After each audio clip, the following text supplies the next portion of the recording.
തിരുഹൃദയദാസൻ എന്ന ഡോക്യുഫിക്ഷൻ നാം ഇപ്പോൾ കണ്ടു. വളരെ ആസ്വാദ്യകരമായിരുന്നു. ഡോക്യുഫിക്ഷൻ ഡോക്യുമെന്ററിയും ഫിക്ഷനും കലർന്ന ഒരു ദൃശ്യാവിഷ്കാരമാണ്.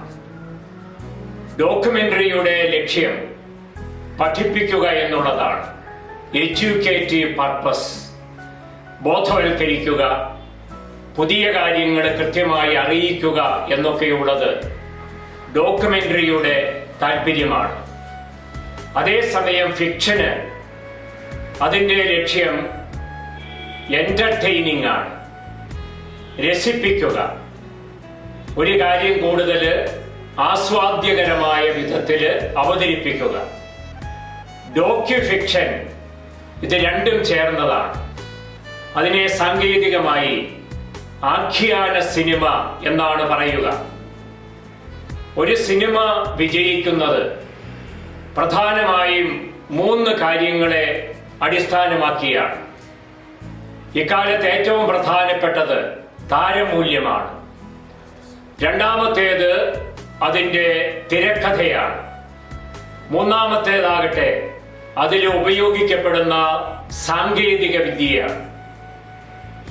ഡോക്യുമെന്ററിയിൽ ഈ സൗകര്യങ്ങളൊന്നും തന്നെ പ്രയോജനപ്പെടുത്തുന്നില്ല.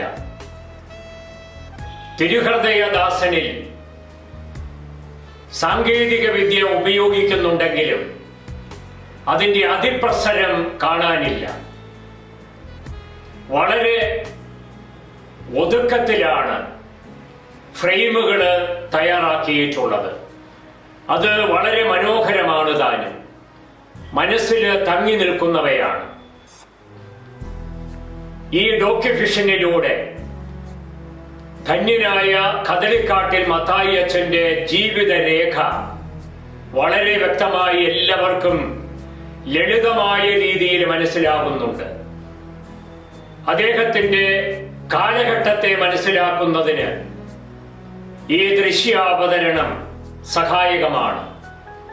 ആ കാലഘട്ടത്തിലെ കാർഷിക ജീവിതത്തിന്റെ തനിമയും നന്മയും ഈ ദൃശ്യാവിഷ്കരണത്തിൽ നമുക്ക് ലഭ്യമാണ്.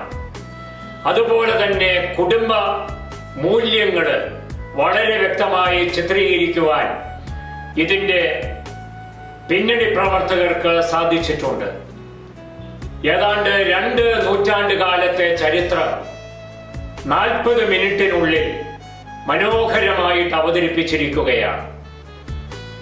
ദൃശ്യങ്ങളുടെ ഇടയിൽ ഉണ്ടാകുന്ന അർത്ഥസാന്ദ്രമായ നിശബ്ദത ഈ ഡോക്യുഫിക്ഷനെ കൂടുതൽ ശക്തവും മനോഹരവുമാക്കി തീർത്തിട്ടുണ്ട്.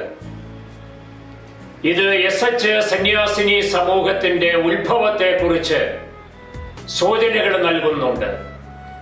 എങ്ങനെയാണ് ഇന്ന് ലോകത്തിന്റെ എല്ലാ ഭാഗങ്ങളിലും തന്നെ ഫലപ്രദമായി സുവിശേഷ വേല ചെയ്യുന്ന തിരുഹൃദയ സന്യാസിനി സമൂഹം രൂപപ്പെട്ടത് എന്ന് നമുക്ക് മനസ്സിലാക്കാൻ കഴിയുന്നു. അത് കദളിക്കാട്ടിൽ അച്ഛൻ ഈശോയുടെ തിരുഹൃദയത്തിൽ നിന്ന് പ്രാർത്ഥനയിലൂടെയും അനുധ്യാനത്തിലൂടെയും ആർജിച്ചെടുത്ത ദൈവിക വെളിപാടിൽ നിന്ന് ലഭിച്ചതാണ്. പ്രാർത്ഥനയുടെ ചൈതന്യത്തിൽ നിന്നാണ് ഈ സഭാ സമൂഹത്തെ അദ്ദേഹം രൂപപ്പെടുത്തിയത്. ആ സന്യാസിനികള് 10 പേരിപ്പോൾ 3500 പേരായിട്ട് മാറിയിരിക്കുകയാണ്. കർത്താവിനെ അറിയുകയോ അവിടുത്തെ വചനം ശ്രവിക്കുകയോ ചെയ്യാത്തവരിലേക്ക് മിഷൻ പ്രവർത്തനത്തിലൂടെ കർത്താവിനെ എത്തിക്കുന്ന അതിശ്രേഷ്ഠമായ ആ ഒരു ധർമ്മമാണ് സന്യാസിനികൾ ചെയ്തു വരുന്നത്. പൗരോഹിത്യത്തെ സംബന്ധിച്ചും സന്യാസ ജീവിതത്തെ കുറിച്ചും ആളുകളുടെ ഇടയിലുണ്ടാകുന്ന ആശയക്കുഴപ്പവും വിമർശനവും എന്തുകൊണ്ട് സംഭവിക്കുന്നു, എങ്ങനെയാണ് അതിനെ തരണം ചെയ്യേണ്ടത് എന്നൊക്കെ ഈ ദൃശ്യാവിഷ്കരണം പൗരോഹിത്യത്തെയും സന്യാസത്തെയും കുറിച്ച് പല കാരണങ്ങളാൽ ജനങ്ങളുടെ മനസ്സിലുണ്ടാകുന്ന ആശയക്കുഴപ്പങ്ങളെയും വിമർശന ചിന്താഗതിയെയും ഒക്കെ എങ്ങനെയാണ് സ്വീകരിക്കേണ്ടത്, അതിന് എങ്ങനെയാണ് മറുപടി നൽകേണ്ടത് എന്ന് ഈ ദൃശ്യാവിഷ്കരണത്തിൽ നിന്ന് നമുക്ക് വ്യക്തമാവുകയാണ്. തിരക്കഥയുടെ കരുത്ത് ഈ ദൃശ്യാവിഷ്കാരത്തെ അവിസ്മരണീയമാക്കി മാറ്റിയിട്ടുണ്ട്. അതുപോലെ തന്നെ ഇതിന്റെ അണിയറ പ്രവർത്തകര് വളരെ പക്വതയോടെയും അതുപോലെ തന്നെ ദൃശ്യ ആവിഷ്കാരത്തിന്റെയും പുതിയ ശബ്ദ സന്നിവേശത്തിന്റെയും എല്ലാം സാധ്യതകളെ കൃത്യമായി ഉപയോഗിച്ചുവെന്നുള്ളത് കൊണ്ട് ഇത് ശ്രദ്ധേയമായ ഒരു കലാസൃഷ്ടി തന്നെയായി തീർന്നിരിക്കുകയാണ്.